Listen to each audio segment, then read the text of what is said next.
तो जब वो उस घर से बाहर निकलता हुआ आता है, जो भी वहां पर हो रहा था, I was like fuck man, ये क्या हो रहा है।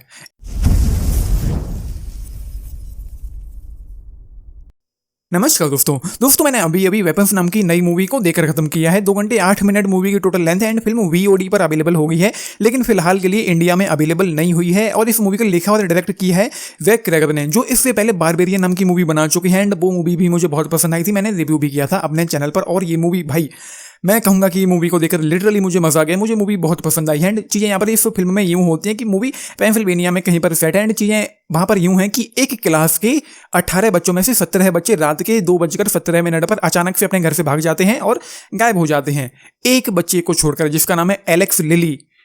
बाकी सारे बच्चे गायब हो चुके हैं एंड वो कहाँ गए हैं ये एक बहुत बड़ा राज है। एंड उसके बाद जो पूरा टाउन है वो परेशान है, निराश है एंड उन बच्चों को ढूंढने की कोशिश में पुलिस वगैरह लगी रहती है एंड उन्हें कुछ भी नहीं मिलता है। फिर एक बच्चे का पिता है मैथ्यू और उन बच्चों की जो टीचर है, उस स्कूल की जो टीचर है, वो ढूंढने की कोशिश करते हैं। बस यही है, इससे ज़्यादा मैं आप लोगों को बता नहीं पाऊंगा एंड उसके बाद जो भी हो आप लोग खुद ही देख लेना। एंड इस मूवी में जो मूवमेंट है, जो एलिमेंट है, जो ट्रीटमेंट है, वो अमेजिंग है। मूवी काफ़ी ज़्यादा एंगेजिंग है। इस मूवी की जो कहानी है, जो किरदार है, वो मुझे बहुत पसंद आई। मूवी पूरी तरीके से एंगेज करके रखती है, बांध करके रखती है। स्क्रीन प्ले काफ़ी तगड़ा, टाइट और अच्छा है। एंड उसके अलावा मूवी का जो डायरेक्शन भी है वो भी काफ़ी अच्छा है। जैक क्रैगर का डायरेक्शन मुझे बहुत पसंद आया है इस मूवी में। एंड ये फिल्म नॉन लीनियर मैनर में चलती है, बारी बारी जो किरदार सामने आते जाते हैं उन किरदारों के पर्सपेक्टिव से चैप्टर वाइज ये मूवी आगे बढ़ती है धीरे धीरे एंड वो काफ़ी अच्छा लगता है। हालांकि एक किरदार जो है वो जो बच्चा है एलेक्स लिली, जब उस बच्चे पर मूवी फोकस करने लगती है एंड उसकी जब कहानी देखने को मिलती है तो वहाँ पर मुझे मूवी थोड़ी सी ठंडी लगी है। बाकी जो चीज़ें यहाँ पर होती हैं दूसरे किरदारों को लेकर के वो काफ़ी अच्छी लगती है एंड ये हॉरर मूवी कही गई है। और मैं कहूँगा कि मूवी का जो थ्रिल है वो काफ़ी अच्छा लगता है। एंड यहाँ पर जब चीज़ें अचानक से दिखाई देने लगती हैं और साथ में लाउड म्यूजिक सुनने को मिलता है तो वो जंप स्केयर कहा जा सकता है। अचानक से जब चीज़ें सामने आती हैं एंड लाउड म्यूजिक सुनाई पड़ता है तो डर लगेगा आप लोगों को। एंड ऐसे इस मूवी में काफ़ी सारे सीन्स हैं एंड उन काफ़ी सारे सीन्स में से एक सीन वो भी था जब वो चर्फी जेम्स उस घर में घुसता है चोरी के इरादे से एंड चम्मच भी नहीं वहाँ पे छोड़ता है। एंड उसके बाद वो उस घर में जो कुछ भी देखता है एंड उस घर से जब वो भागता है तो वो कुछ काफ़ी अच्छा मुझे लगा है। एंड इस मूवी में काफ़ी सारा थ्रिल है। मैंने मूवी काफ़ी जगह पॉज भी करी थी क्योंकि थ्रिल बहुत ज़्यादा हो गया था। एंड मेरे साथ एक चीज़ और भी है कि जब किसी मूवी या सीरीज को देखते हुए मुझे बहुत ज़्यादा एक्साइटमेंट होती है तो मुझे हंसी आने लगती है। एंड उसके बाद एक सीन आता है जब वो पुलिस वाला पॉल उस चर्फी जेम्स को कस्टडी में लेता है एंड वहाँ पर वो सबसे पहले ये पूछता है do you have AIDS and hepatitis, तो काफ़ी हंसी आती है उस सीन में। एंड उसके बाद जब वो पुलिस वाला उस घर में जाता है जहाँ पर उस चर्फी ने चोरी करी थी, तो जब वो उस घर से बाहर निकलता हुआ आता है, जो भी वहाँ पर हो रहा था, I was like fuck man, ये क्या हो रहा है।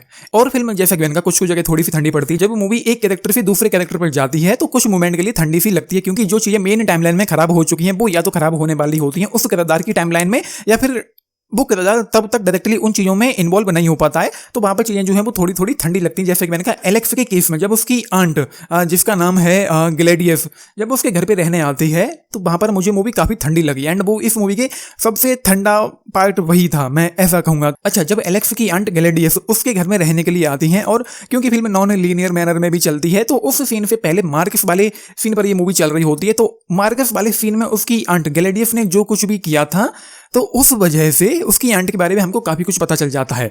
तो जब उसकी आंट एलेक्स के घर में रहने के लिए आती है और एलेक्स के साथ स्कूल में जो कुछ भी हो रहा होता है, मतलब बच्चे उसको बुली कर रहे होते हैं और फिर सिर्फ एलेक्स ही ऐसा बच्चा था जो पूरी क्लास में से बच गया था, बाकी सभी बच्चे गायब हो गए थे।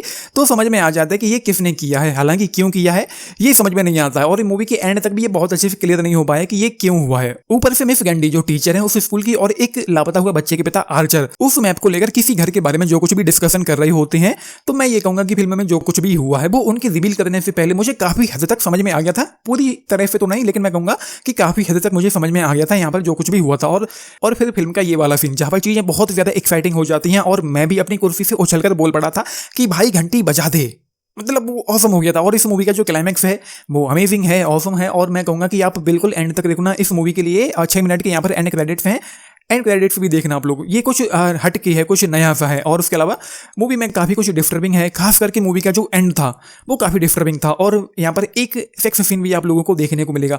एंड इस मूवी में हमको जूलिया गार्डनर और जोश ब्रोलिन देखने को मिलते हैं जिनकी परफॉर्मेंस काफ़ी अच्छी मुझे लगी है, मुझे बहुत पसंद आई। एंड जो वो बच्चा था एलेक्स, उसका क्या कमाल का स्क्रीन टाइम रहा है, क्या कमाल की परफॉर्मेंस उस बच्चे ने दी है, आप इंप्रेस हो जाओगे इसको देख करके। तो ये है मूवी। मैं कहूंगा कि भाई मूवी की जो कहानी है, जिस तरीके से उस मूवी को प्रेजेंट किया गया है, इसके किरदार है, इसकी दुनिया है, जो टोन है, जो इन्वायरमेंटिक तरीके सेट किया गया है इस मूवी का, जो जो टोन है, जो थीम है, जो कुछ भी इस मूवी में हमको देखने को मिलता है, जो हमको फील करने को मिलता है, जिस तरीके से मूवी हमको पूरी तरीके से अपने साथ एंगेज करके बांध करके रखती है, वो मुझे ऑसम लगा है।